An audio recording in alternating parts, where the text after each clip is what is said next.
vous ne pouvez transporter que 30 bonhommes sur les 120. Et puisque leur nom l'indique, c'est des éléments qui sont très mobiles sur le terrain. Il est à Ouattara, tu l'appelles à Dixine, il bondit, il vient. Il est à Kaloum, tu l'appelles à Ratoma, il bondit, il arrive. Mais là où il faut avoir une dizaine de pick-up, si vous n'avez que 3 pick-up, dites-vous que vous ne pouvez entraîner dans vos manœuvres, dans vos opérations, que 30 bonhommes. Le reste, c'est vous qui savez comment vous allez en faire. Mais c'est ça la réalité. Ensuite, le matériel opérationnel, les casques, les boucliers, les bâtons de protection et tant d'autres matériels étaient pratiquement inexistants. Mais il fallait commencer à se débrouiller par ce qui est déjà obtenu. Ce qui était déjà obtenu, ce sont ces quelques pick-up et la structure qui est déjà opérationnelle sur l'ensemble du territoire. Les choses pouvaient évoluer progressivement. De l'autre côté, l'état-major de la gendarmerie nationale, jusqu'à mon arrivée, relevait directement du chef d'état-major général des armées. C'est-à-dire, de 1965 jusqu'en 2011, a priori, avec la réforme du secteur, la gendarmerie était un membre de l'armée, de façon entière. Un seul exemple que je vais vous donner, Monsieur le Président, lorsque vous étiez officier de police judiciaire à Yomou et que vous dressez procès verbal, je m'excuse, hein, c'est important que je vous le dise avant de rentrer dans l'affaire des événements. Je crois que ça va permettre à beaucoup de gens de comprendre.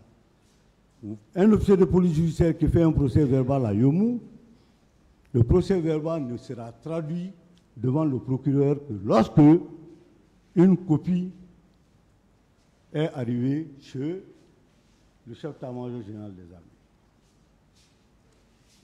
Et ça, c'était une norme par rapport au passé du pays et par rapport aux réalités à l'époque de la gendarmerie nationale. Parlant des événements du 28 septembre, et sur la base du serment que j'ai prêté ici devant vous, du serment du général que je suis, j'ai oublié de vous dire que je suis général de corps d'armée de 2e section à la retraite.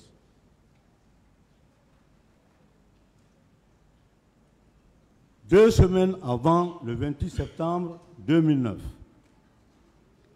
des rumeurs avaient commencé à circuler. Quand je dis rumeurs, de façon totale, pour dire que le président Dadis a l'intention de se présenter aux élections si et si seulement les élections étaient organisées. Et que la société civile, les partis politiques et tant d'autres ne voudraient pas de cela. Et que si cela se faisait, il n'y a pas de raison qu'il n'y aurait pas de manifestation sur l'ensemble du territoire. Alors, jusqu'au 26, même dans les téléphones, notamment de Orange, on vous envoyait des messages.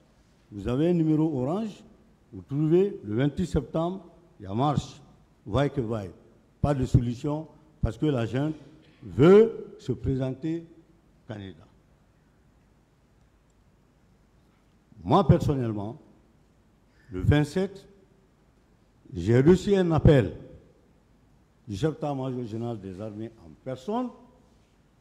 Mais bien sûr, après avoir fait, je crois, un message, et je n'avais pas vu le message, il m'a appelé pour me dire, est-ce que vous êtes au courant que nous avons une réunion, il y a un message qui est parti. J'ai dit non, je ne suis pas au courant. Donc on se retrouve au camp Alpha à telle heure pour la réunion, la dite réunion. Je me suis rendu à mon entendement à l'heure. nous avons partagé, parce qu'il ne faut pas simplement se limiter à dire, bon, on est venu à une réunion, on a donné des instructions. Mais on fait un partage d'informations. Excusez-moi, Monsieur le Président.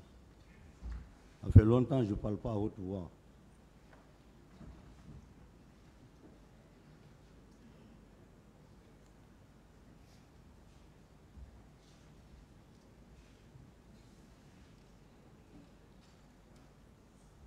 Ça n'a rien à voir avec le stress, c'est le café que je prends peut-être de trop. Ça va me donner une leçon. On vous comprend. Alors, Monsieur le Président, nous avons partagé des informations. Moi-même, j'ai pris la parole pour dire devant nos collègues que cette situation doit intéresser tout le monde. Parce que les gens, à ce que je comprenne, avec les différents messages que j'ai vus, les gens vont sortir. Donc, les autres aussi, chacun a donné son avis. Et au chef d'état-major général des armées de dire, écoutez, j'ai reçu des instructions, je vous passe les instructions. Pour que chacun d'entre vous, dans sa position, prenne ses dispositions pour ne pas qu'on dise qu'il n'a pas été informé. À rappeler que, autour du chef d'état-major général des armées, nous tenions souvent des réunions à caractère opérationnel, sur la gestion des frontières, sur la gestion de certains problèmes, n'est-ce pas, des grandes localités du pays, dans toutes les régions. Et c'est comme ça, il donnait l'avis du commandement et lui-même son avis personnel basé sur ce que le commandement a donné. Donc, finalement, il a dit tout le monde dans les casernes, sauf la gendarmerie et la police. La gendarmerie et la police détiennent des unités opérationnelles qui sont traditionnellement en charge du maintien et du rétablissement de l'ordre public. On a essayé d'un peu comprendre, partant des réalités de nos unités, par rapport aux moyens conventionnels, mais le temps ne permettait plus de dire à un ministre ou à un chef d'état-major général des armées, donne-moi ça, donne-moi ça, donne-moi ça. Le temps ne convenait plus. Beaucoup d'entre nous d'ailleurs, ne pensaient pas que ces manifestations-là allaient avoir lieu. C'est ainsi que il a été dit que la gendarmerie et la police vont se charger, pour un premier temps, de refuser les regroupements, donc d'empêcher les regroupements, et pour un deuxième temps, de disperser dans la mesure des moyens.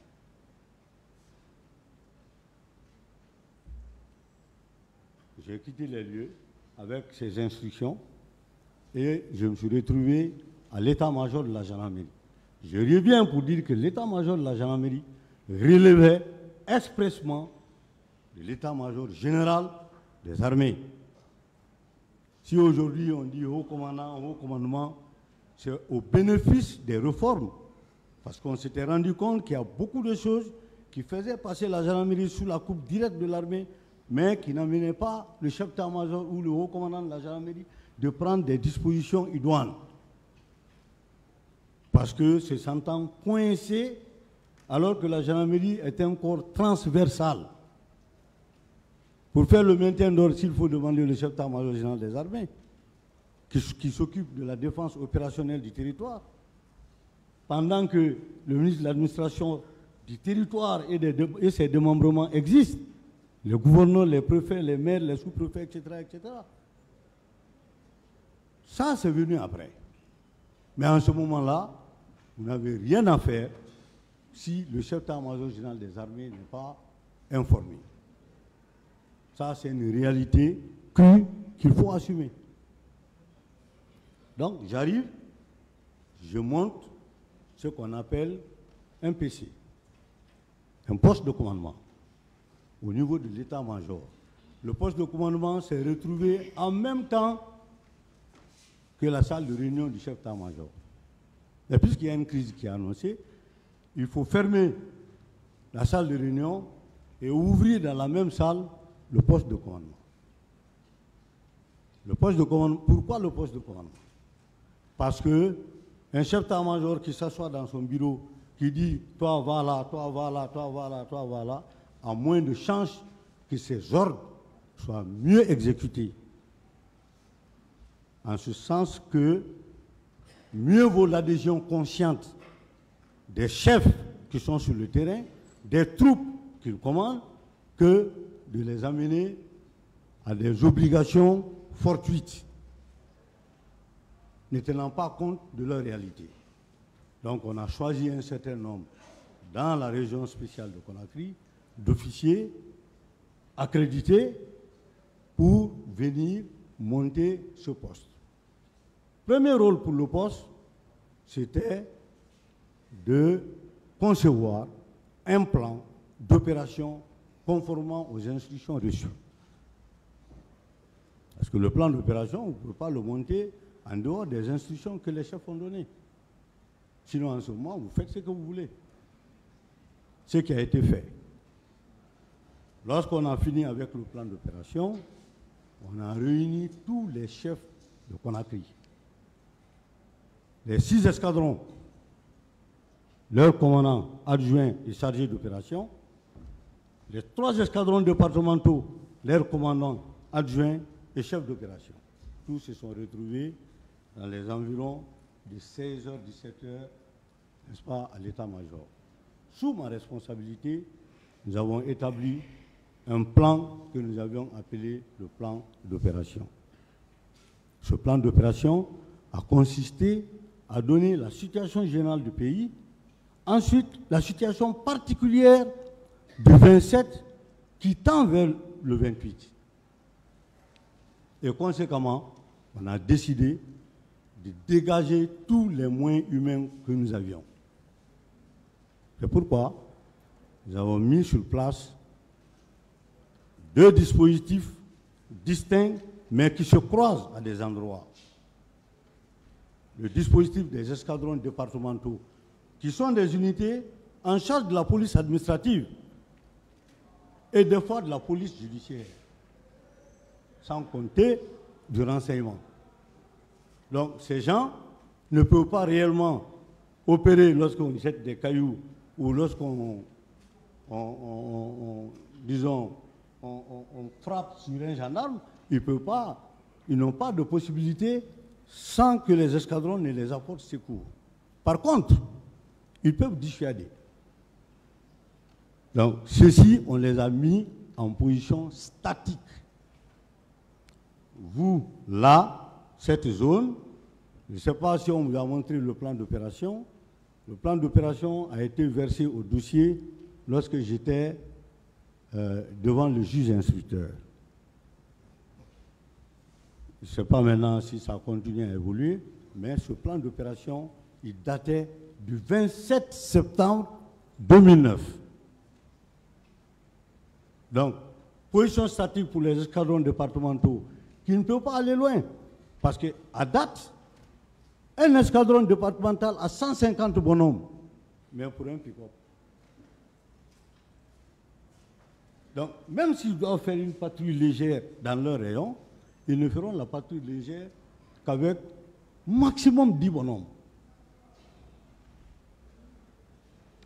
Alors, quant aux escadrons mobiles, par escadron, je crois, on avait entre 2 mobiles, véhicules, qui pouvaient tourner autour des positions statiques, mais aussi aller loin.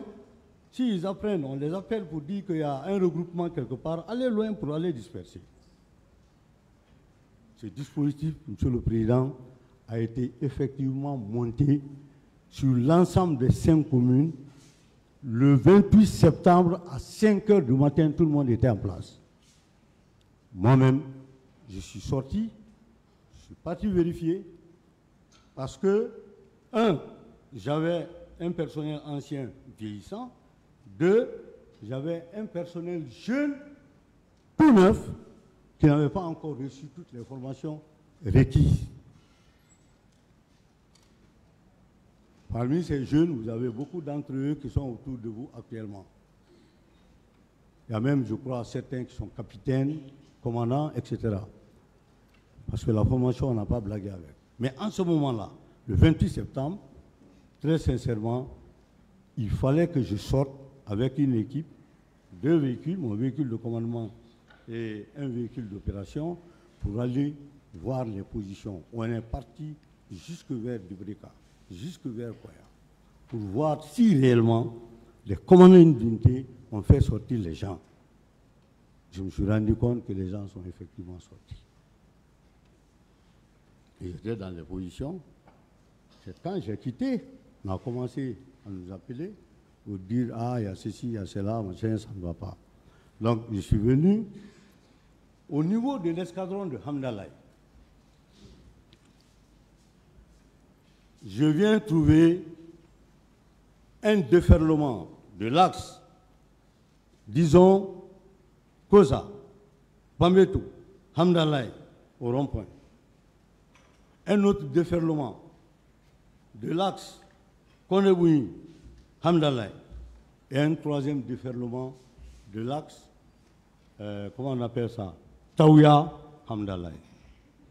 Le rond-point était inondé de manifestants. Sur le champ, j'ai commencé à changer d'avis par rapport au plan d'opération. Parce que déjà, les éléments que j'ai trouvés, le regroupement que j'ai trouvé à Hamdallah, ne protégeait pas les enfants qui étaient là, qui n'avaient pas de casque, qui n'avaient pas de bouclier. Je ne parle même pas de gaz lacrymogène. Parce que c'est une arme. Il y a autre interprétation qu'on peut faire de ça. Mais la protection d'abord du personnel. C'est là-bas moi-même. J'ai ordonné. Malheureusement, le commandant est là à la retraite. J'étais dans mon véhicule. J'ai dit de bloquer. Parce que le reste du monde qui est en train d'arriver, s'il vous trouve ici, vous n'êtes que peut-être 60 ou 65 personnes, parce qu'on avait sorti dans chaque escadron des éléments qui faisaient les patrouilles ailleurs. Donc ce n'est plus le même effectif qui est là. J'ai dit, puisque vous avez une cour, ouvrez, rentrez là-dedans. Vous ne pouvez plus rien contre ceci.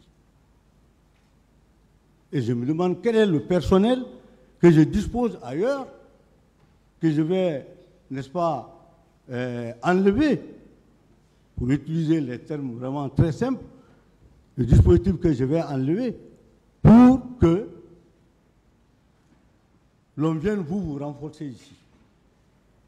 Et j'ai dit au commandant Bakaï, je te garantis que si vous jetez même une pierre ici, non seulement vous allez périr, mais en plus, vous allez faire du mal.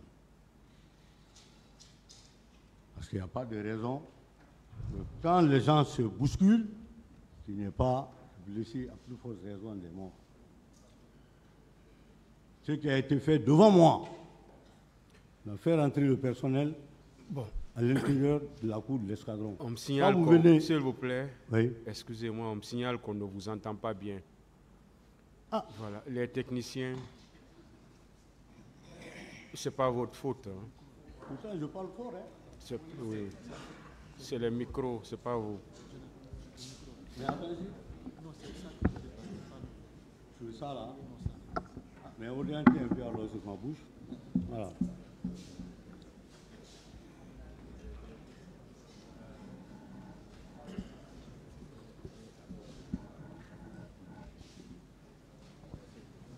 Donc je parle ici. Bon.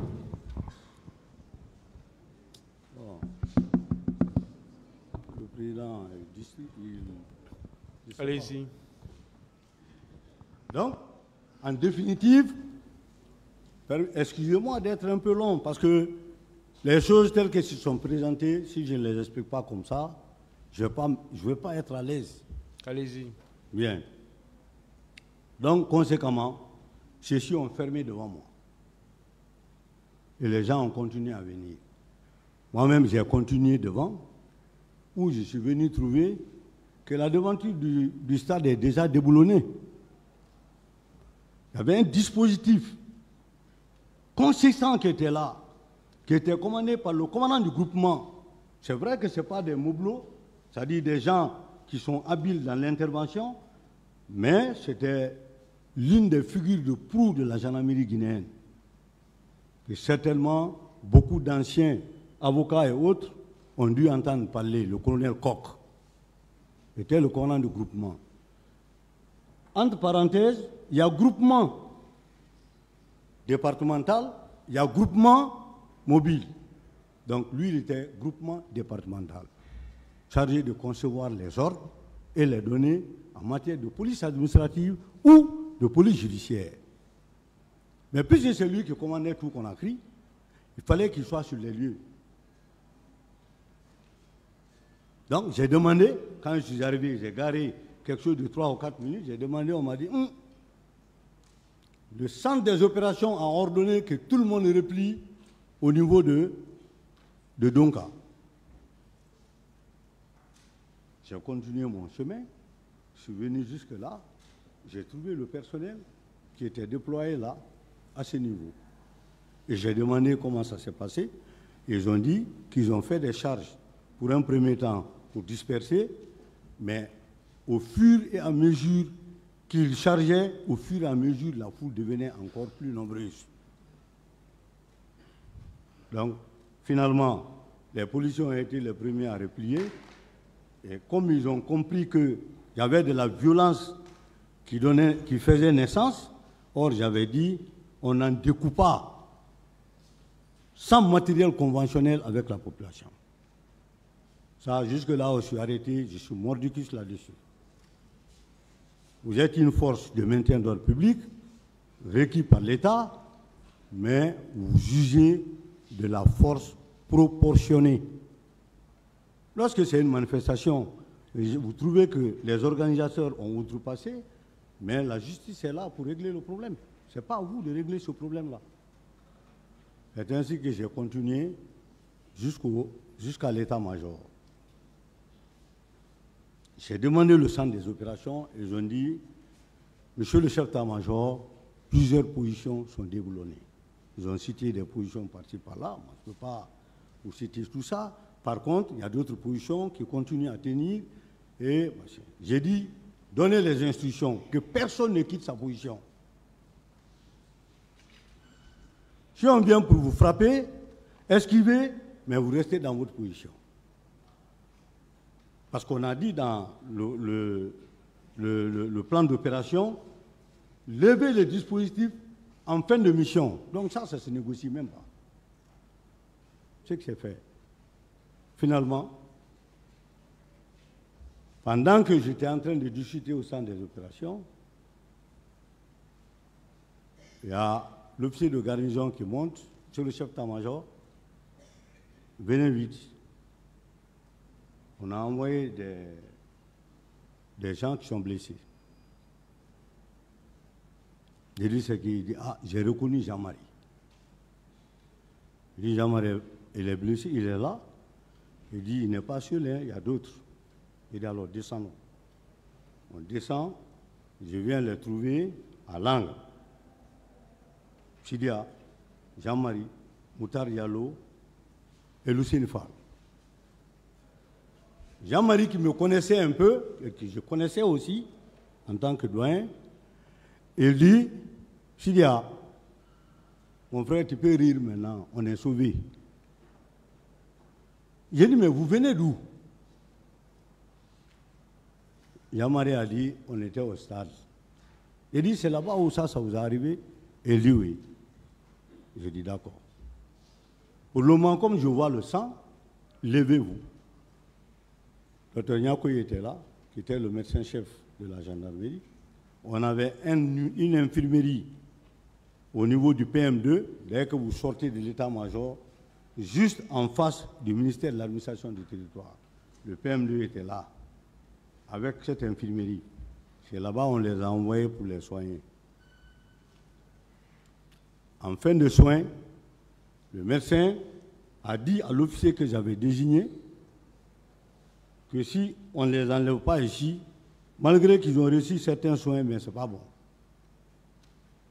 Pendant ce temps, j'ai reçu des informations pour dire qu'il y a un groupe qui voulait venir pour les libérer de la gendarmerie. J'ai dit, mais c'est quel groupe ça? On dit non, on ne sait pas, mais on a entendu les gens dire qu'ils vont venir, que même vous, on va vous agresser. J'ai monté un dispositif de sécurisation du PM2. Mais puisque le médecin-chef avait dit que ce n'était plus bon de les conserver là-bas, on a nettoyé le sang, tout et tout, les premiers soins sont terminés, il fallait les envoyer automatiquement à la clinique Pasteur. Ce qui a été fait. Et finalement, c'est là-bas, ils sont restés jusque tard la nuit. Le Premier ministre, parce que moi, je n'étais pas là-bas, hein, je n'ai pas été là-bas. Moi, personnellement, je n'ai pas été là-bas. Je les ai vus, j'ai vu ce qui n'allait pas. Le médecin qui était à ma portée, je lui ai dit de les prendre et aller prendre les dispositions. Et finalement, il a été dit que le Premier ministre est arrivé. J'ai dit sécuriser, continuer à sécuriser les lieux pour sécuriser le Premier ministre. Et c'était au Premier ministre de prendre certains d'entre eux, machin, sur, selon lui, les instructions du président Radis. Moi, je n'étais pas là-bas. C'est ce que le Premier ministre a dit qui m'a été rapporté sur les lieux. Parce que personne n'a demandé comment les gens là ont été sécurisés. Chacun a dit ce qu'il a voulu. Mais moi, je sais l'effort que j'ai fourni ce jour par rapport à ça. Jusque tard la nuit, quand on les a sortis là-bas pour les amener. J'étais en communication avec un de mes officiers de renseignement. Parallèlement, j'avais envoyé un officier de renseignement au niveau du stade parce qu'ils avaient dit qu'il y avait des coups de feu, machin, et les blessés là m'ont dit que c'est au stade que ça les a arrivés. Cet officier est venu me rendre compte, parce que les officiers de renseignement, je n'ai pas besoin de téléphone. Vous courez, vous venez, vous me parlez. Ah, on est parti, le stade est vide, mais ce sont les policiers qu'on a trouvés là. Qu'est-ce qu'ils sont en train de faire? Ah, ils sont en train de faire des travaux de police technique parce qu'on a vu les gens de la DCPJ. Parce que les éléments de la DCPJ, quand vous les voyez, ils ont des jaquettes ou ils ont des tricots où c'est marqué DCPJ. J'ai dit, bon, s'il se trouve que la police est déjà sur le terrain là-bas, qu'est-ce que nous, on va faire finalement? Néanmoins, montons une commission d'enquête. Parce que j'avais déjà eu quelques informations avec les gens mariés avant leur départ pour dire que c'est c'est au stade que ça les a arrivés. Donc pour moi, automatiquement, il faut mettre une commission d'enquête en place. La commission d'enquête, dès la soirée, elle a été mise en place, composée d'officiers chevronnés en exercice de police judiciaire de la gendarmerie nationale. Entre-temps, le chef d'état-major général des armées, par intermittence, m'appelait parce qu'il nous avait dit « Je vous appelle ». Et ça n'existe nulle part. Un chef d'état-major de la gendarmerie qui relève du SEMGA, qu'est-ce qu'il va faire, même avec le ministre de la Défense? Négatif. Il ne peut pas. Alors, on a ainsi continué. Les dispositifs de jour qui étaient sur le terrain ont été, n'est-ce pas, remodelés en dispositifs de nuit. Parce que beaucoup de parties de Conakry étaient désertes. Et on entendait de petits bruits dans beaucoup de zones. Par la suite, n'est-ce pas, du mécontentement de certains jeunes dans certains quartiers chauds de Conakry. Donc, on a mis le dispositif de nuit pour les patrouilles jusqu'au matin. Maintenant, le matin, il a reçu des informations selon lesquelles la commission d'enquête qui a été mise sur place doit céder le pas à une commission d'enquête que l'État met en place pour enquêter, n'est-ce pas, l'ensemble des événements qui se sont passés. Et ce que moi j'ai pris en compte, donc les hommes sont restés. Je crois que 2-3 jours après, on m'a envoyé une correspondance du ministère de la Justice me demandant un certain nombre d'officiers à mettre à disposition de cette commission pour les enquêtes. Et que cette commission devrait être présidée par un magistrat. Ce qui a été fait, et le reste, Monsieur le Président, je préfère me limiter là pour le moment. Sauf que j'allais insister sur le paramètre moyen. C'est vrai, des moyens humains, on avait commencé à avoir, mais les moyens matériels. Ensuite, le deuxième paramètre, la foule. Très rare. J'ai rencontré des foules aussi nombreuses et qui faisaient face à des forces de l'ordre. Mais, je l'ai dit, puisque je n'ai pas ordonné de s'approcher à ces foules-là, moi je n'ai pas ordonné de s'approcher, je n'ai pas fait de morts, je n'ai pas fait de blessés. Il y a des véhicules à des endroits qui ont été tapés, mais par après, le tout est revenu à la normale. Si je peux me limiter là, Monsieur le Président, pour ne pas trop prendre le temps, et vous permettre de continuer, n'est-ce pas, le travail qui est le vôtre. Merci, Monsieur le Président.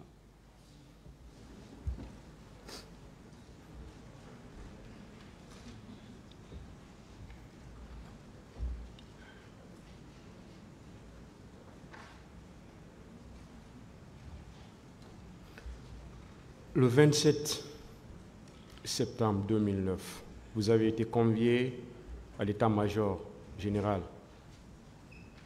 pour une réunion. Oui, Monsieur le Président. Est-ce que vous... Oui. Est-ce que vous vous souvenez de tous qui ont participé à cette réunion?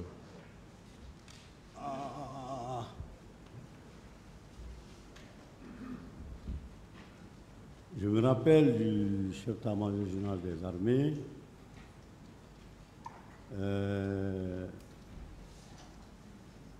Je crois l'aviation était là, mais l'armée de terre non. L'armée de terre était représentée par un de ses éléments. La marine aussi représentée par un de ses éléments. Il y avait beaucoup plus les cadres des grandes unités, BSC, PQG, BSCC, génie, etc. Tout ça, c'est la gendarmerie. Hein? Tout ça, c'est la gendarmerie. Non, non, non. Et l'armée.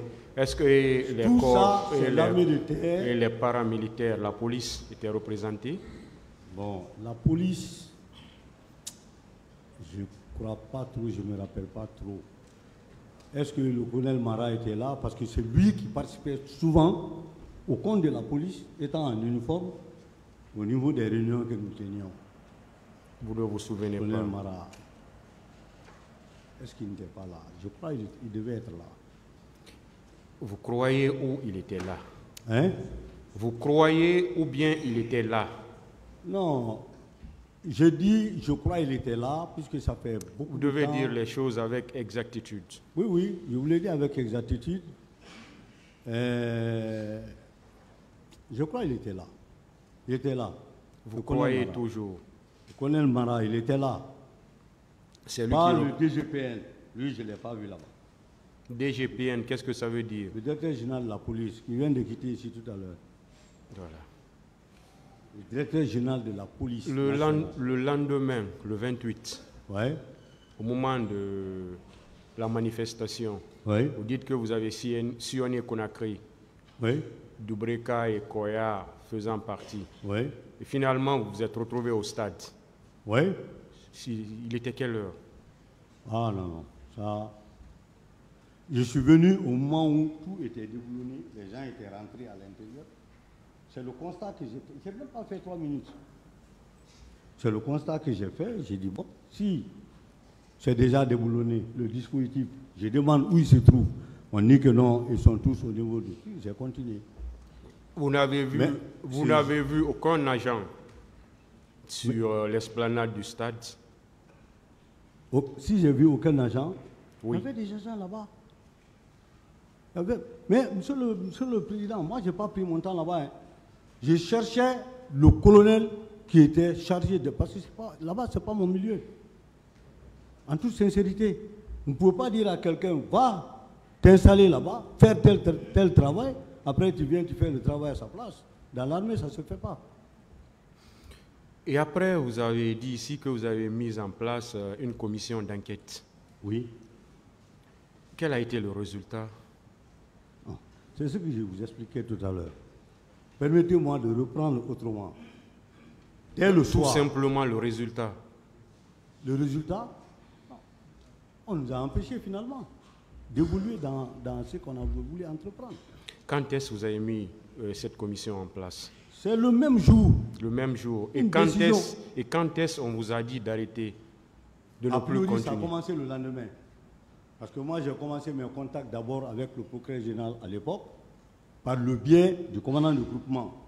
Je n'avais pas de contact direct. Donc dès le lendemain, c'est-à-dire le 29. Hein? Dès le 29. Dès le 29, on a commencé déjà... On vous a dit d'arrêter. Comment? On vous a demandé d'arrêter. Non, c'est nous-mêmes qui avons d'abord ralenti. Parce que moi, je ne pouvais pas mener cette enquête-là sans les magistrats. Ça veut dire qu'il n'y a eu aucun résultat de cette enquête? Non, il n'y a pas eu de résultat parce qu'après, il y a une autre commission qui a pris place, en lieu et place de la commission que j'ai mise en place. Vous avez dit que vous avez parlé avec les blessés qui étaient là. Avec les blessés qu'on avait envoyés chez vous. Oui. Vous avez cité le nom de M. Jean-Marie Doré. Oui. Qu'est-ce qu'il vous a dit ce jour? M. Jean-Marie Doré. À part qu'il était au stade, oui. Qu'est-ce qu'il vous a raconté? Il y avait une vingtaine de personnes là-bas. C'est moi qui l'ai demandé. Où ça vous est arrivé? Il a dit que c'est au stade. Mais je n'ai même pas cherché à continuer la causerie avec lui. Parce que je le voyais lui-même d'ailleurs. Le sang coulait, même jusque sur sa tempe. C'est tout ce qu'il vous a dit? C'est ce qu'il m'a dit sur le champ là-bas. Et après? Non. J'ai décidé de les envoyer à l'hôpital. Ça veut dire que vous n'avez plus parlé avec lui? Monsieur le Président, pendant qu'il partait déjà à l'hôpital, moi je remontais au centre des opérations. Je vous demande, parce que c'est vous qui avez dit que vous avez parlé avec certains d'entre eux. C'est pourquoi je vous le demande. C'est lui seul. C'est seulement ce que vous vous êtes dit. Il vous a dit qu'il était au stade. Seulement et depuis ça, vous n'avez plus parlé. J'ai dit où ça vous est arrivé? Il m'a dit c'était au stade. Et les autres? Ils étaient ensemble là-bas. Est-ce que vous avez parlé, vous avez posé cette même question aux autres? Non, monsieur le Président, je ne pouvais pas m'hasarder à le faire sur le champ là-bas. Pendant que ces gens étaient blessés, le sang coulait, je ne pouvais pas continuer à les poser des questions. Ministère public, des questions aux témoins. Merci, monsieur le Président. Merci également, honorable et distingué assesseurs. Général, oui. Nous allons vous poser un certain nombre de questions qui partent non seulement de vos attributions, mais également les préparatifs pour le 28 septembre. Le 28 septembre lui-même, les événements du 28 septembre et les jours suivants. Donc nous allons nous évertuer à vous poser des questions par rapport à ces différents points. Ouais. Pour commencer, je voudrais que vous confirmiez qu'au moment des faits, vous étiez le haut commandement de la gendarmerie nationale. Non. Quelles étaient vos fonctions? J'étais chef d'état-major de la gendarmerie. Chef d'état-major général de la gendarmerie. Oui. Alors, quels sont les services qui relevaient de vos attributions? Tout le corps de la gendarmerie ou bien certains services sortaient de vos attributions? Non. De votre contrôle? Le corps de la gendarmerie dans sa totalité relevait de mon commandement. Pour ceux qui répondaient dans les unités de la gendarmerie. De la gendarmerie. Voilà. Et ils répondaient devant moi. Soit qu'ils soient dans un escadron, ou dans une compagnie territoriale, ou dans une brigade territoriale, ou dans une brigade de frontière, ou dans un groupement. ou dans une région. Parce qu'on avait 4 régions de gendarmerie, à l'image des régions militaires. On avait 8 groupements. On avait une quarantaine de compagnies. Les brigades, ça c'est beaucoup, je ne peux pas citer tout ça ici, mais tout ceci-là était en bloc sous mon commandement. Sous votre autorité? Sous mon autorité. Ok. Je voudrais savoir, est-ce que le ministre de l'antidrogue, je veux résumer pour que vous compreniez très bien, ouais. Un corps de gendarmerie, ouais. Est-ce que ce service relevait et recevait de vos instructions? Aucune instruction de moi. Aucune. Aucune instruction? Aucune instruction. Bien qu'il faisait partie de la gendarmerie, oui. Mais ne recevait aucune instruction. On appelle ça gendarme détaché dans des fonctions de ministre d'État. Ministre d'État. Oui, donc le service de colonel Kibro, oui, ne relevait pas de votre portefeuille? Même pas un grain. Ok. C'est une précision très importante qu'il fallait savoir. Si vous voulez, je peux un peu. Il était ministre d'État à l'époque, membre du gouvernement. Ministre d'État, membre du gouvernement. S'il a des gendarmes sous sa responsabilité, ce n'est pas moi qui vais aller poser des questions là-bas. Si je pose les questions là-bas, ça ne va pas bien se passer. Bien qu'étant chef d'état-major général de la gendarmerie. Il n'y a aucune impuissance dans ça. C'est parce que c'est le ministre de la Défense qui a ordonné de mettre les gendarmes à sa disposition. Ces gendarmes-là étaient à Sonfonia. Est-ce que ce détachement découle d'un acte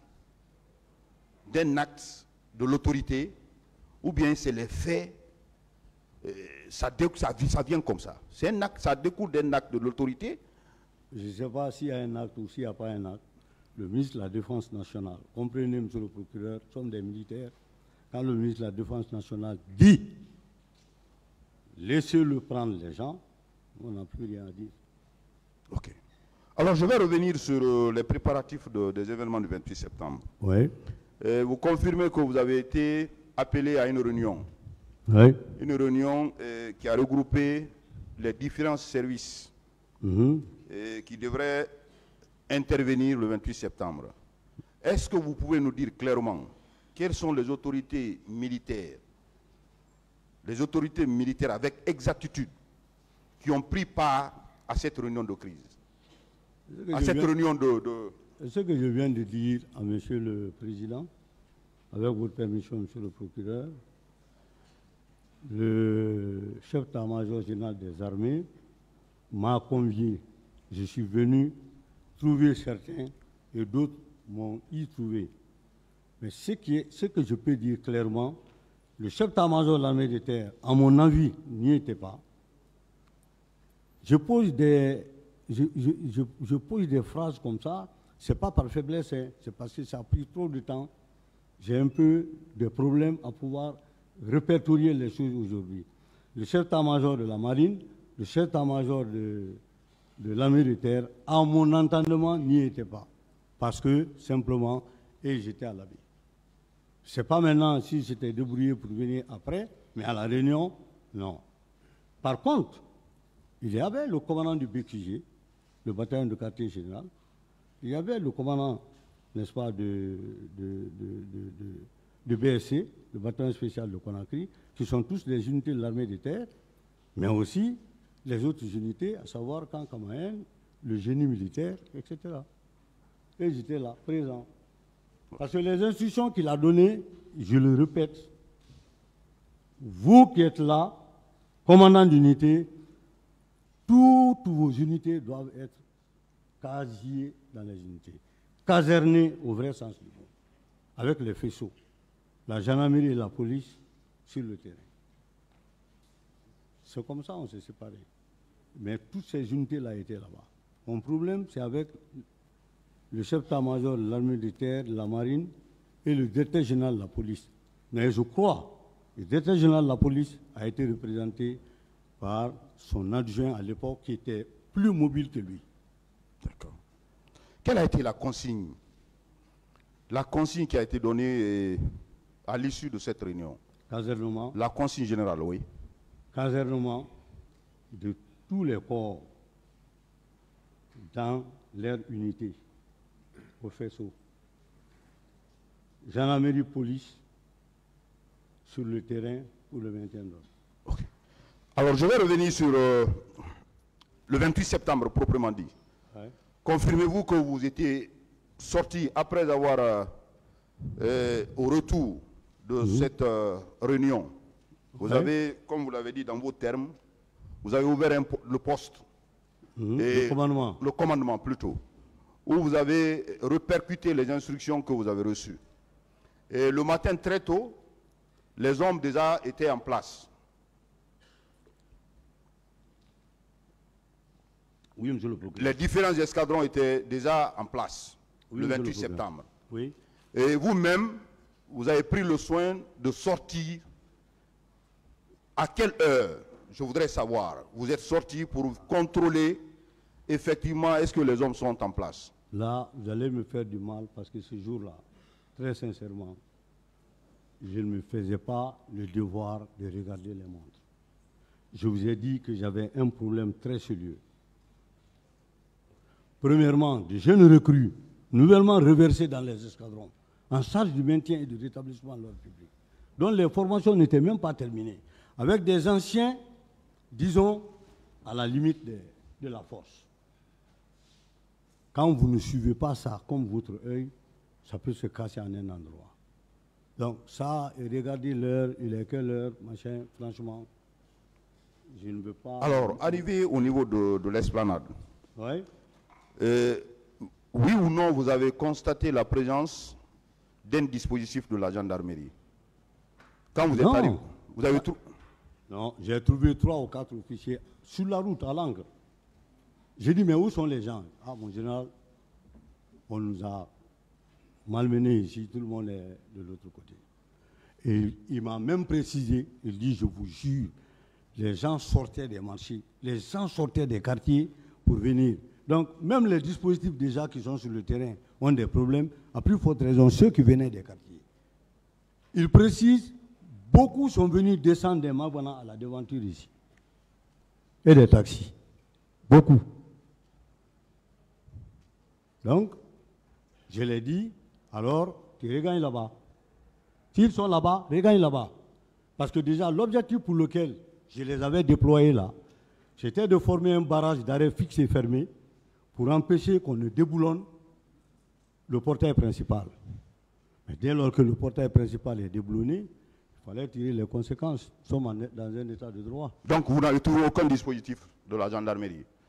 La gendarmerie avait déjà regagné le carrefour de Donka. De Donka. Oui.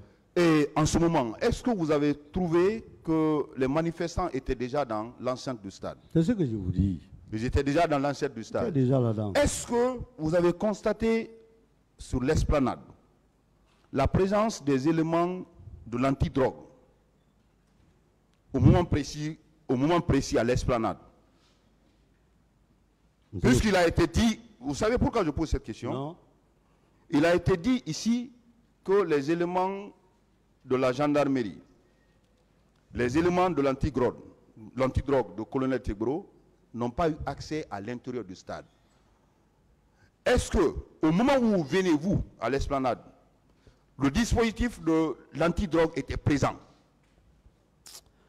Non, je ne peux pas vous le dire. Très sincèrement. Je n'ai même pas fait 3 minutes là-bas. Mais vous venez de dire tout à l'heure oui, que vous n'avez trouvé que 2 officiers qui étaient à côté. Donc cela voudrait dire par qui cochait. C'était mes hommes. Voilà. Je les recherchais. Je suis avec vous, général. Ouais. Cela voudrait dire par ricochet que vous n'avez trouvé aucun dispositif, aucun élément de la gendarmerie, aucun élément de l'antidrogue à cet endroit. N'est-ce pas? Oui. Très bien. Alors, vous avez continué pour aller à l'état-major. Oui. N'est-ce pas? Oui. À quel moment précis et par qui qui a convoyé les éléments que vous venez de citer dans votre déclaration, les leaders, notamment Sidi Touré, Mouktar Diallo et Jean-Marie Doré. Qui a conduit ces leaders à votre bureau? L'officier de garnison de la gendarmerie, bien que malade aujourd'hui, à la retraite, m'a dit avec clarté que c'est Toumba qui est venu les déposer là. On les a dit de rentrer. Donc c'est Toumba, commandant Toumba, qui a conduit ses leaders à l'état-major. Oui. Quand il les a déposés, il a pris du temps ou bien au même moment il les a déposés et il a pris la route pour quitter?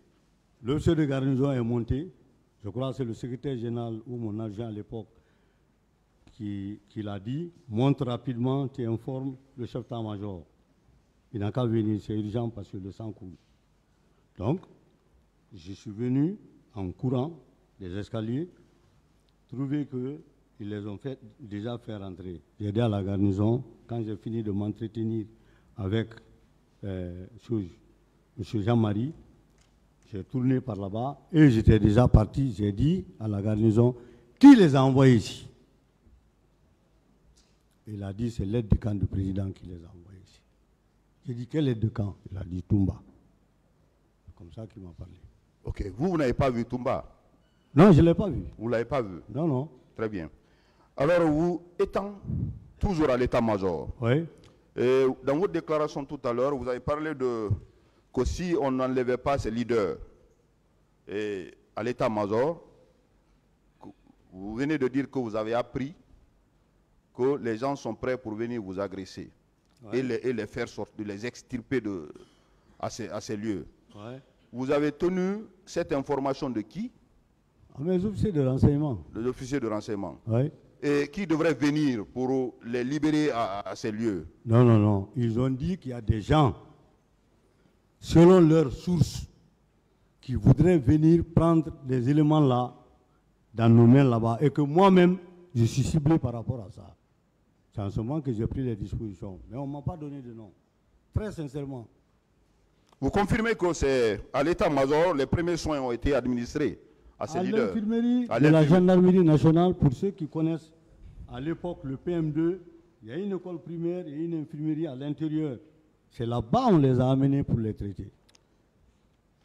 Général, oui? On voudrait savoir, étant au bureau, est-ce qu'au moment des faits et au stade, on vous remontait des informations au fur et à mesure et selon lesquelles il y a débordement? Est-ce que on vous informait au fur et à mesure de ce qui se prévalait au stade, étant à votre bureau? Et qui vous informait? Je lui ai dit, monsieur le procureur, avec votre permission, que j'avais mis un poste de commandement en place qui était composé d'officiers, une vingtaine d'officiers comme ça. 2 d'entre eux étaient chargés de faire le journal de marche. C'est-à-dire, par voie de téléphone, puisque nous n'avions pas de moyens de communication, par voie de téléphone, les numéros de ces 2 éléments ont été donnés à tous les commandants d'unité pour la remontée physique des informations. Donc, quand il y a des informations, moi-même, je vais me renseigner au niveau du centre des opérations. Il n'y avait pas de contact direct entre les hommes sur le terrain et moi. Et si vous avez eu la chance, même tout dernièrement avant que je le quitte, le centre des opérations qui était monté là, il était l'un des meilleurs même de la sous-région. Parce que c'est avec ce centre-là qu'on gérait la sécurisation des élections, etc. Alors, si on vous informait, oui, je voudrais savoir à quel moment précis votre informateur vous a fait cas de débordement et qui en sont les auteurs. On ne vous a pas dit qui sont venus pour commettre ces faits, puisque vous étiez permanemment en contact avec vos officiers là-bas. À quelle heure précise on vous a informé qu'il y a débordement au stade et par l'arrivée de qui et de qui il y a eu ce problème? Est-ce que vous avez eu ces informations? puisque vous avez un officier de jour qui vous informe au fur et à mesure. Monsieur le procureur, je ne veux pas vous mentir. La remontée des informations relevait des commandants d'unité pour le journal de marche. C'est ce que je comprends. Et c'est chaque fois que je demande au centre des opérations, est-ce qu'il y a du nouveau? On me dit à Anta, il y a ça, à Lambagne, il y a ça.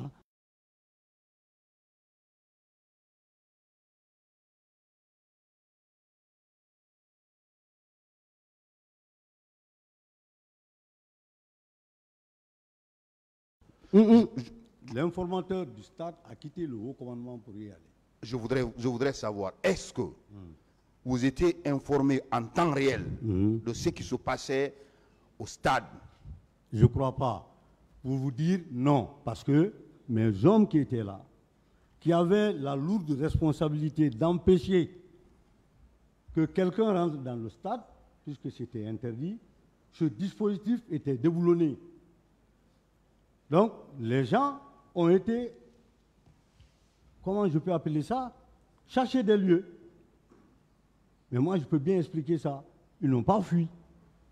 Donc, ils se sont repliés vers, comment on appelle ça, le carrefour de Donga. Donc, il n'y a pas quelqu'un de particulier. Moi, l'information que j'ai eue après que j'ai rencontré les blessés, c'est quelqu'un que j'ai envoyé, qui m'a dit, monsieur le chef d'état-major, les lieux sont déjà sous contrôle de la police. Alors, ça, c'est après. D'après le passage de directeur général Valentin ici, l'intervention de la police, c'est après. Ce que vous venez de dire. Moi, je voudrais savoir, puisque vous étiez chef d'état-major général, chef d'état-major de la gendarmerie, est-ce qu'en votre qualité de chef d'état-major, une haute autorité de la gendarmerie, pour ne pas dire la plus haute autorité de la gendarmerie, est-ce qu'on vous informait de ce qui se passait dans l'enceinte de la gendarmerie? Et à quel moment il y a eu débordement et par qui? Dans l'enceinte de la gendarmerie? Dans l'enceinte du stade du 28 septembre, je veux dire. Non, mes hommes n'ont pas accès au stade. On ne vous a pas informé? Non, non, non, non, non, non, non, non. Le dispositif a été débloqué. Les gens étaient arrêtés, ce qu'on appelle barrage d'arrêt fixe et fermé. Ils font le coude à coude, coude à coude, coude à coude. Donc, pour des gens, je m'excuse du terme, qui ont le sens de la civilité, quand vous venez voir les gendarmes arrêtés de cette manière-là, il ne faut pas vous jeter sur eux. Mais si ça se fait, et que de force, il faut qu'ils cèdent, ils cèdent, mais ce n'est pas en s'arrêtant encore là-bas. Il faut un dispositif de repli. Le dispositif de repli devait d'abord aller loin. Il y a quelque chose qu'on appelle les ordres en cours d'action. C'est-à-dire, vous avez un ordre premier, il y a des défaillances qui sont constatées dans l'exécution de cet ordre, vous recevez un deuxième ordre. L'ordre en cours d'action, c'est de quitter là où tu étais pour regagner là où on t'a demandé d'aller. Alors, je suis avec vous. Maintenant, après, est-ce que vous avez appris? Est-ce que, après les événements, le soir, on vous a informé par vos canaux d'information qui sont les auteurs de ce massacre? Est-ce que vous avez eu ces informations? Non, moi j'ai communiqué avec le chef d'état-major général des armées. Oui. Il m'a dit clairement que ce sont les éléments de la présidence en ce qu'on l'a dit. Parce que c'était des bérets rouges. Je n'avais personne avec qui parler de ça si ce n'est pas le chef d'état-major général des armées. J'ai dit, bon d'accord, nous sommes à votre entière disposition et nous attendons. Nous avons déjà monté une commission d'enquête. J'ai dit, d'accord, vous attendez. Parce que je vous dis, état-major de la gendarmerie sous le joug de l'état-major général des armées, malheureusement, je suis en train de le dire comme ça à la presse, sincèrement, vous ne pouvez rien faire sans recevoir les instructions du chef d'état-major.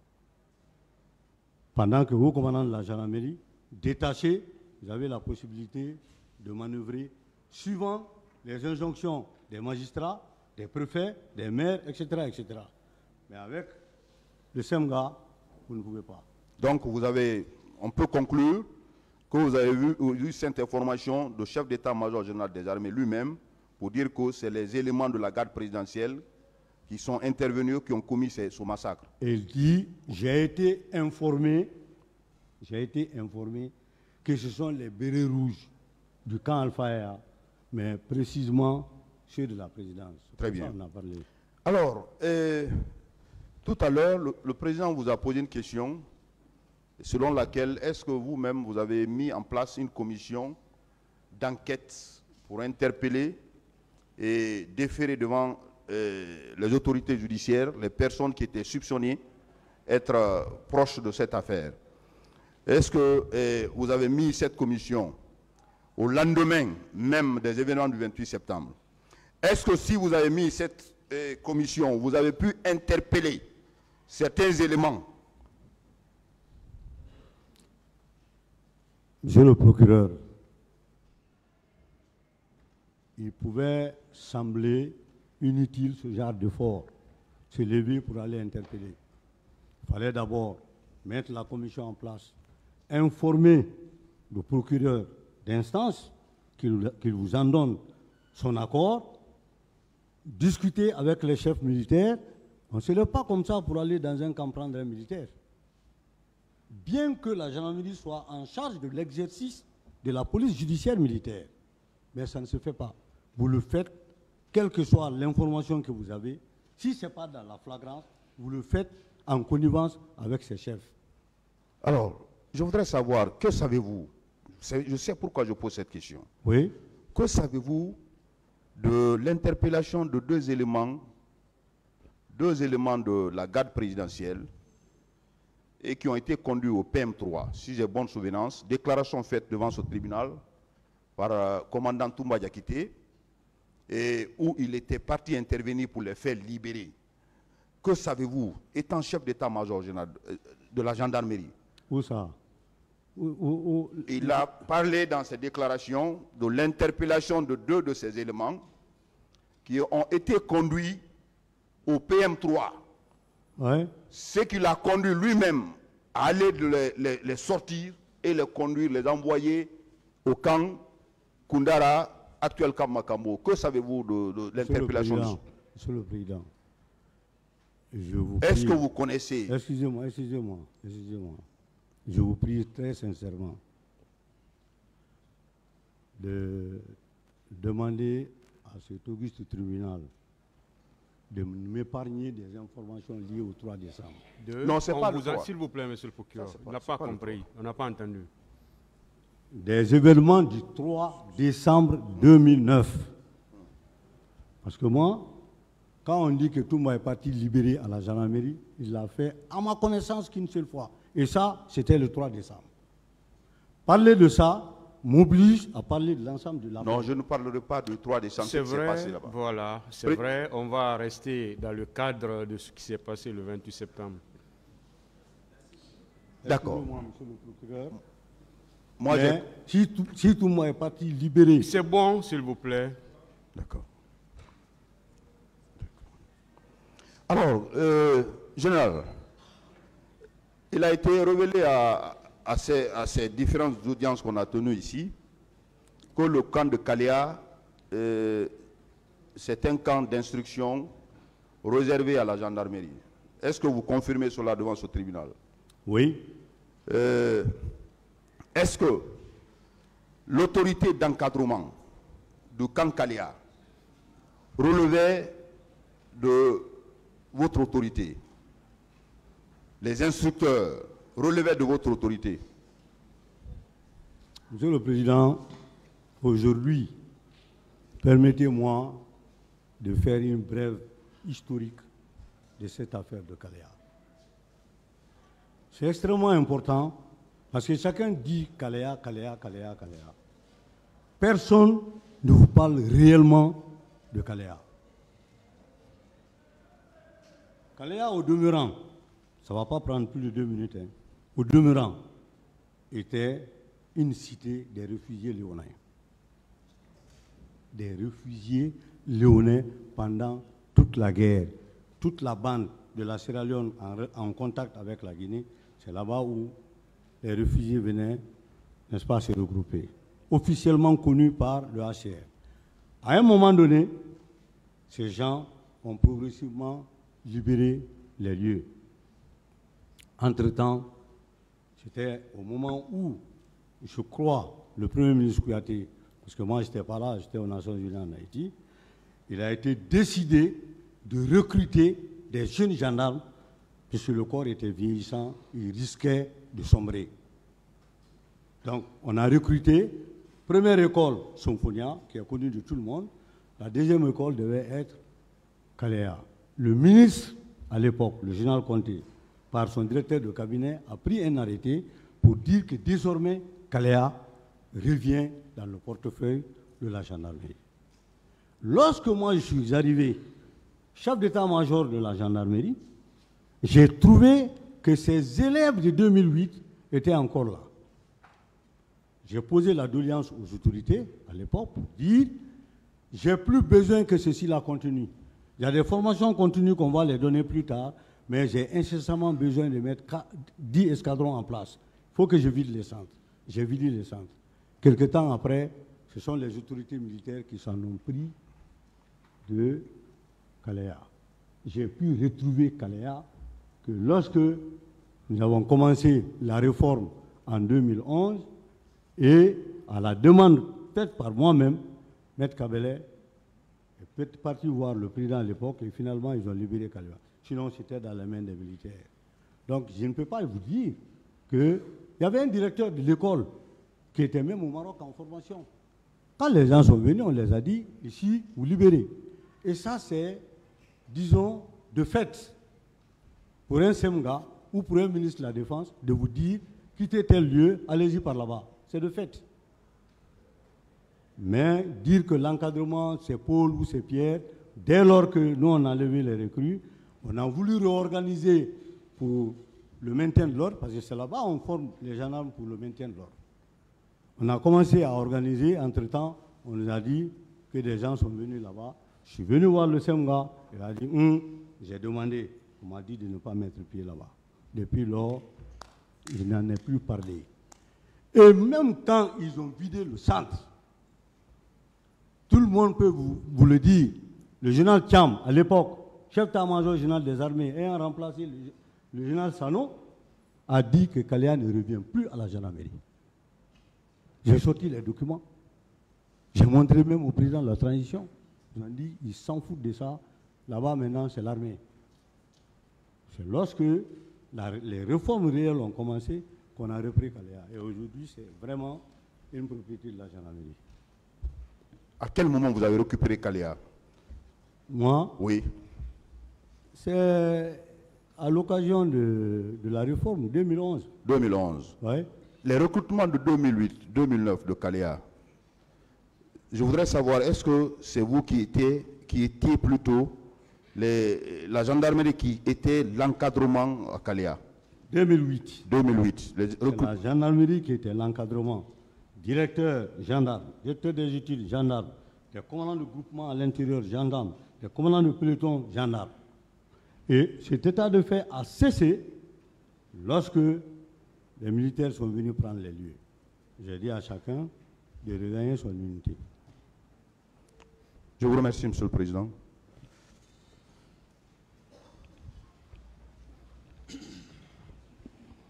Merci, Monsieur le Président. Distingués assesseurs.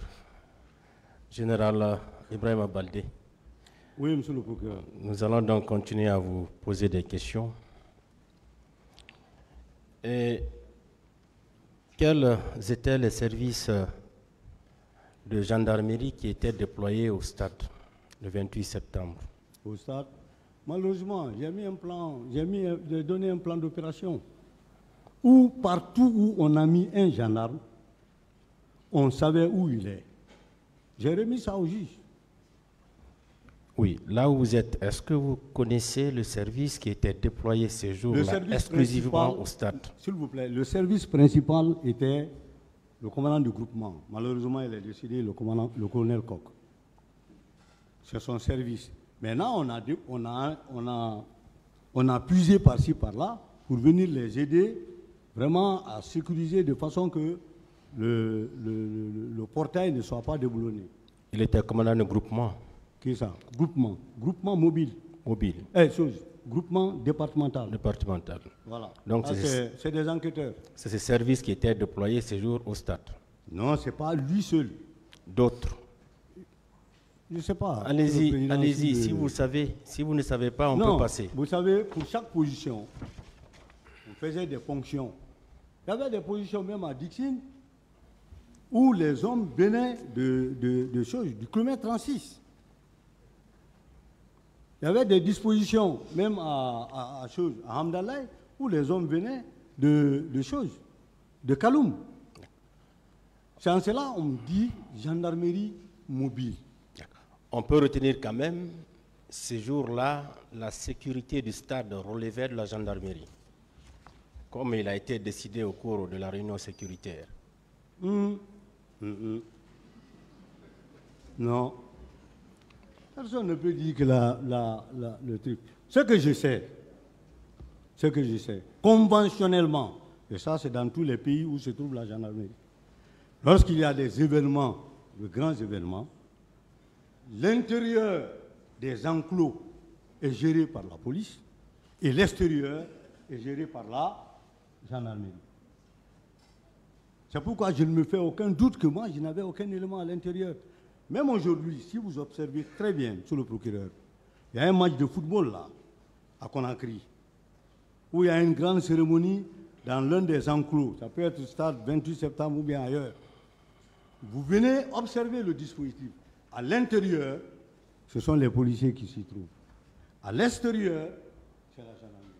Bien. Pourquoi? Parce que les velléités majeures peuvent venir de l'extérieur. Et puisque la gendarmerie est un corps militaire, on leur dit de rester dehors. Est-ce que c'est comme ça que ça devrait se passer ce jour au stade? Comme vous l'avez expliqué là. Non, vous savez, il n'y a pas de réunion directe entre le DGPN et moi. Mais moi, j'ai anticipé avec mon plan d'opération. Pour ce qui est du stade, nous avons pris purement et simplement la devanture. La devanture. Oui. Maintenant, ça ne veut pas dire qu'on a tout pris. S'il y a des issues, les gens vont éventuellement s'y déployer. Ah, c'est de fait. Parce que s'il y a des issues, vous refusez d'y penser, vous pensez simplement qu'au portail principal, les gens peuvent facilement rentrer par là-bas, par les issues. D'accord. Ma question est répondue. Est-ce que ce jour vous possédiez suffisamment d'armes conventionnelles pour contenir les mouvements de foule? Monsieur le procureur, je n'ai pas voulu trop m'aventurer sur ça parce que ce problème est un problème entier dans les pays francophones. Les lois disposent des choses, les réalités en disposent autrement. Jusqu'à présent, le débat sur le contenu chimique, physique ou même mathématique de la grenade lacrymogène fait débat. Vous allez en Iran, vous achetez des grenades lacrymogènes, vous les envoyez ici, on dit « Oh, il est venu pour tuer les gens ». Alors que le lacrymogène, par définition, c'est juste un incapacitant. C'est-à-dire, à une certaine distance, je ne dis pas à d'autres distances, mais à une certaine distance, quand vous jetez, c'est la fumée qui sort. Ça prend les yeux, ça prend le nez, et des fois même, en toussant, ça rentre dans la bouche. Cette inhalation-là vous rend incapable de continuer à jeter des pierres ou machin. Donc, en ce moment-là, pour vous dire vrai, en ce moment, il n'y avait pas de lacrymogène. Mais moi, ce n'était pas les lacrymogènes que je voulais d'abord. Mes hommes que je mettais en barrage d'arrêt fixe et fermé, ils avaient droit de bouclier et de casque, plus le bâton de protection. Parce qu'avec le bâton de protection, si vous êtes arrêté, vous avez le bouclier, le gars il vient à côté, avant de vous atteindre, vous pouvez taper à terre ou taper sur son pied, il va reculer. Mais vous n'avez pas de bâton. vous n'avez pas de bouclier, vous n'avez pas de casque. Il vient directement et monte sur vous. Ah, il faut reconnaître qu'il y a des civils qui sont physiquement dominants face à un homme en uniforme. Donc le matériel, très sincèrement, j'ai remercié les autorités à l'époque pour réussir à nous faire bouger avec les pick-up qui avaient été achetés. Mais c'était très très limité. Malheureusement, les événements du 28 septembre sont venus nous trouver dans ça. Parce que franchement, on avait pris de l'allure pour la réforme. Donc il a fallu maintenant que 2011 pour faire ce que vous connaissez aujourd'hui. D'accord. Dans vos rangs, est-ce qu'il y avait eu des blessés? Oui. D'accord. Oui. Moi, c'est après, je me suis rendu compte, mais c'était des blessures légères. Et pourquoi moi, je n'ai pas dit au juge d'instruction, que je respecte beaucoup, je ne l'ai pas dit, que je l'ai dit, je n'ai pas fait de blessés, je n'ai pas fait de dégâts. Les dégâts matériels étaient importants? Non, pas importants. D'accord. Quand il n'y a pas d'accrochage direct avec la foule, si vous repliez, c'est un repli, ce n'est pas une fuite. Si vous repliez, il n'y a pas de dégâts sur vous. D'accord. Alors, des manifestants ont été enlevés pour être conduits au niveau des échos 1 et 2. Ils ont mis quelque temps là-bas avant d'être libérés. Vous avez été informé de cela? Aussitôt, monsieur le procureur, j'ai été informé. Aussitôt, ils ont été libérés. C'était le même jour? Non, il y a certains le même jour, mais il y a d'autres le lendemain. Parce qu'il y en a qui disent qu'ils ont fait plus de 2-3 jours dans les locaux de la gendarmerie. Bon, Amdallah et en ville. Lorsque je n'étais pas au courant, je suis instructeur avec tout le respect que je vous dois des droits humains et du droit international humanitaire. J'ai dit des choses comme ça par modestie, je m'excuse très fort, mais je ne tolère pas un gendarme qui, dans l'exercice de ses fonctions, brise l'espoir d'un civil, d'un citoyen. Parce que prendre quelqu'un, de facto, le foutre en prison, il ne boit pas, il ne mange pas, sans que vous nous rendiez compte officiellement, vous êtes punissable. On appelle ça, comment on appelle ça?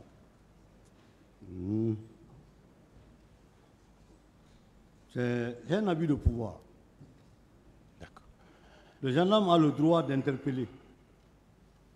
Mais par la suite, il identifie. Mais après, il faut qu'il donne le motif pour lequel il a interpellé. Si le motif n'est pas valable, non. Il faut libérer aussitôt. Est-ce que vous avez été mis au courant des tortures qui leur avaient été infligées là-bas?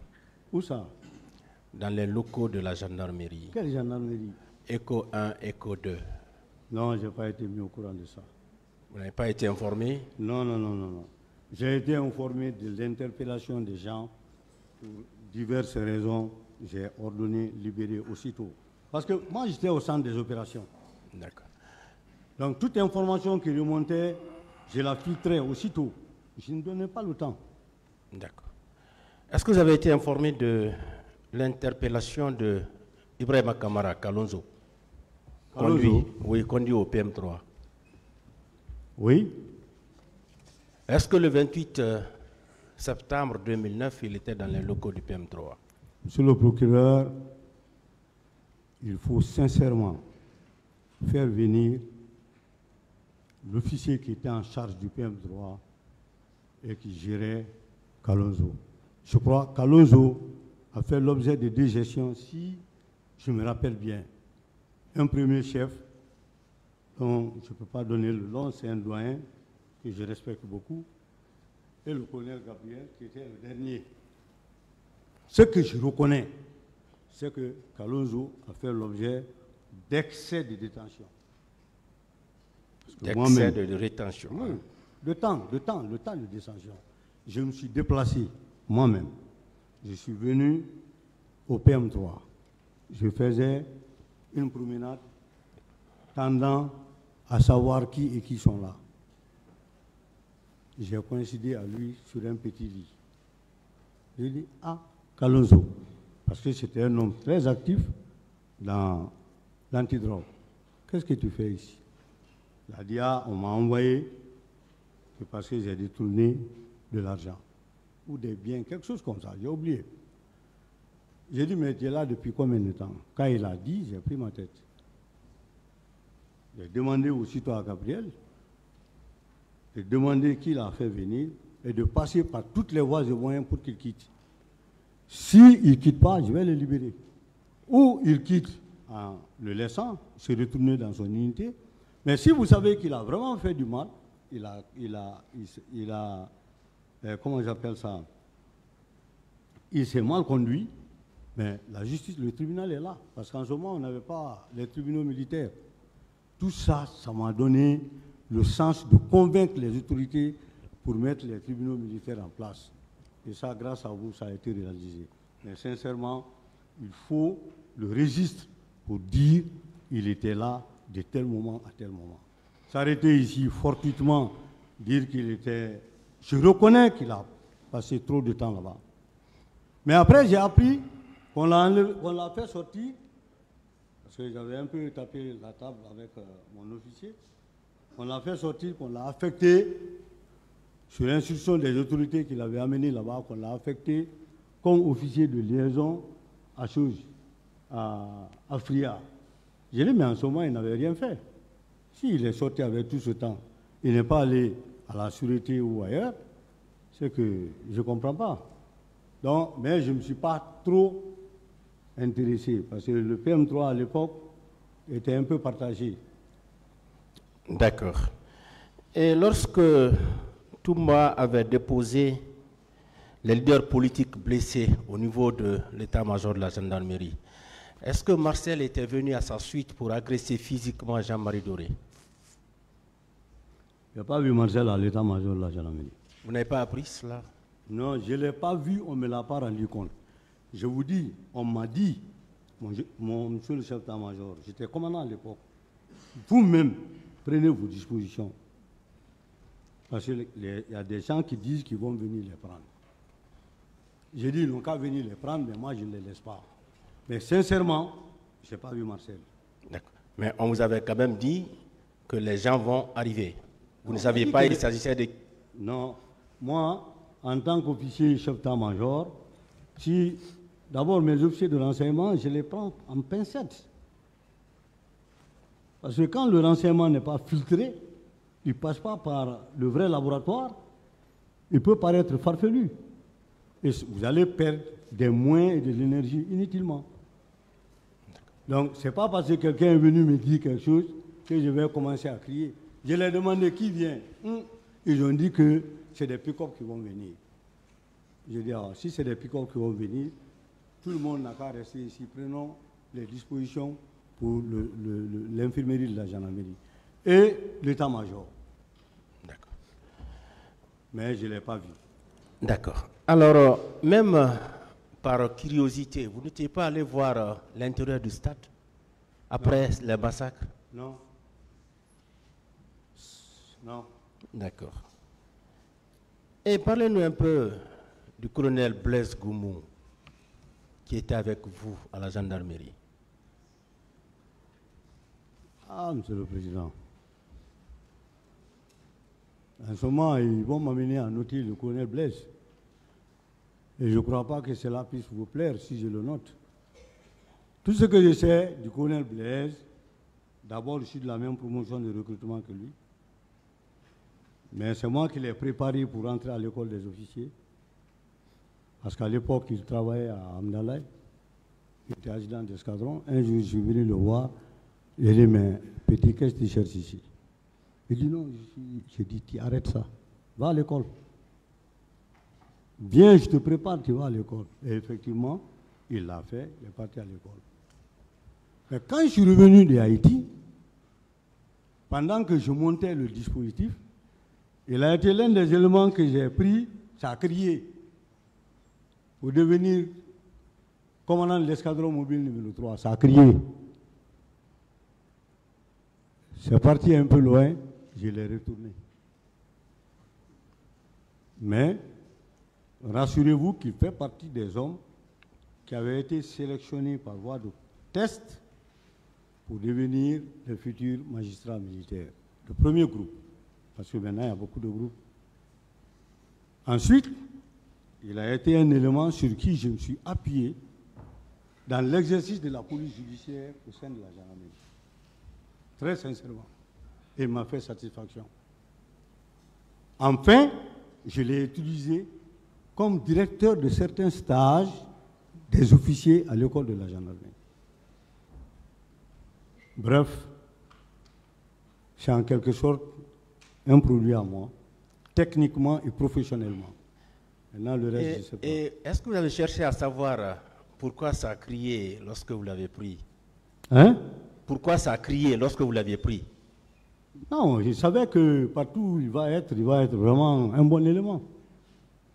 Non, vous dites que dès que vous l'avez pris, ça a crié. On ne voulait pas qu'il soit là? Ou qu'est-ce qu'on lui reprochait? Non, on ne voulait pas qu'il quitte là où il était pour rentrer dans les rangs de la gendarmerie. D'accord. Et au point de vue comportement? Comportement? Ah, Blaise, je l'ai connu chrétien, au vrai sens du mot. Vous savez, il y a beaucoup de gens qui disent que moi je suis guerrier, je suis ceci, cela. C'est l'occasion pour moi de parler un peu. Je suis né à Zénékouré. De père et de mère de Tougué. Jules de Baldé, Alarba Keita. Mais j'ai entendu même certains dire que ma maman est une guerrier. Donc je suis guerrier. Mes propres parents, j'ai des parents de Tougué qui disent ah, parce que simplement, ils ont appris que j'y suis né, j'ai grandi, je me suis épanoui, machin. Mon père était un fonctionnaire militaire. Donc, je suis né à Zérékouré, pas par ma volonté, mais par la volonté de mon père. Et c'est pourquoi je me considère comme citoyen de Zérékouré, parce que quand vous naissez quelque part, vous n'avez pas le droit de penser autrement. D'accord. Et au sein du camp Alpha Yaya Diallo, oui.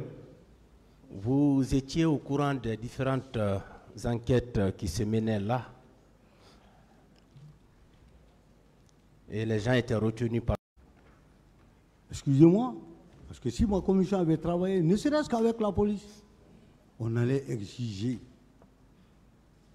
certaines conditions. Et si les gens sont précipités, formol, machin, prenez dans les camions, envoyez ici, envoyez là. Non, je ne peux pas m'aventurer sur ce terrain. Notre justice est aussi grande que cela. Notre police et notre gendarmerie sont aussi grandes que cela. Pourquoi les gens se sont précipités pour aller prendre machin? Si le cordon avait été mis en place dès le début, scellé, même si les corps faisaient 10 ou 15 ou 20 jours, mais au moins, on allait être franchement situé sous la responsabilité d'un juge. Sous la responsabilité d'un juge. On allait être bien situé. Et quand certains disent, ah, ils ont pris le corps ici, ils ont envoyé là-bas, ils ont pris. Sincèrement, affaire de corps, je n'en sais rien.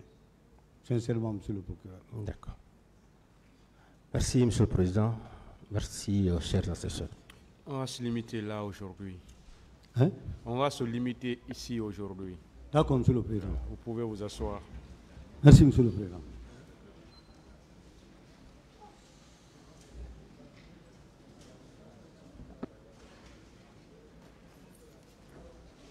Le tribunal renvoie cette affaire au 11 décembre 2023 pour la suite des débats. L'audience est levée.